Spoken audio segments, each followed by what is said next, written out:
Monique McLean wanted a new hairstyle for the first week of 7th grade.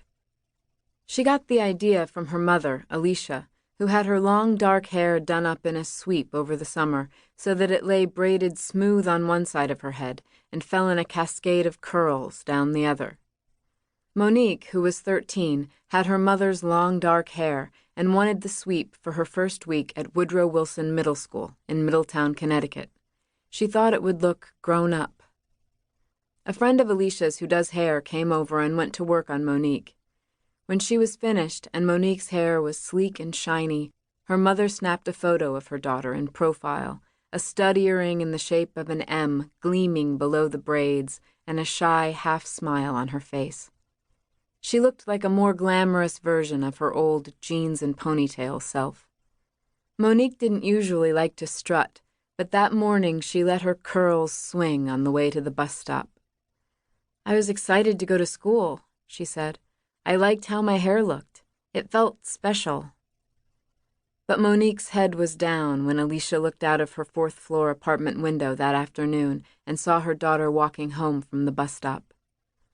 Alicia called from the window to ask if the hairstyle had been a hit, and Monique said nothing, just shook her head.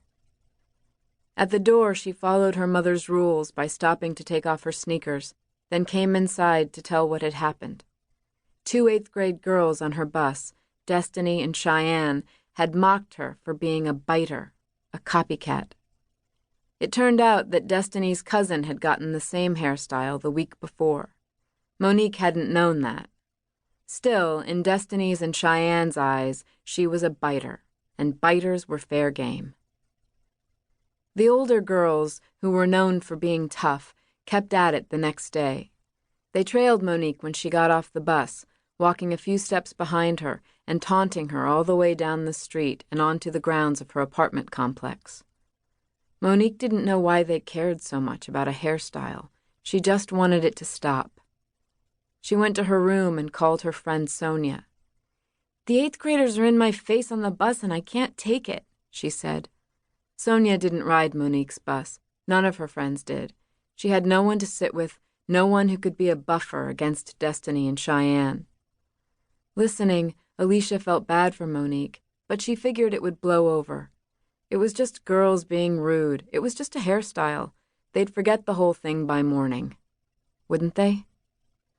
But the next afternoon, Monique's head was hanging again. Destiny and Cheyenne had taunted her for being a biter on the way to school and on the way home.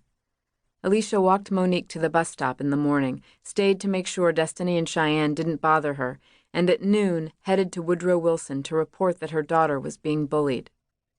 Alicia met with a Middletown police detective who was stationed at the middle school. He called in Monique and Assistant Principal Diane Niles. Niles told Monique that if the girls made fun of her again on the way home, the school would take action. Principal Charles Marquois came in for a few minutes and also assured Alicia the school would not stand for this kind of behavior. "They said they would handle it," she told me later, "that they would not tolerate those girls going after Monique like that." And so when Alicia met Monique at the bus stop later that afternoon, she expected to hear that the ride had gone smoothly. But Monique was blank-faced and silent. When the other kids streamed away down the street, she mumbled to her mother in a low voice that the 8th graders were now calling her a snitch as well as a biter. No one, not one kid, was sticking up for her. Alicia called the police on her cell phone to make a harassment complaint.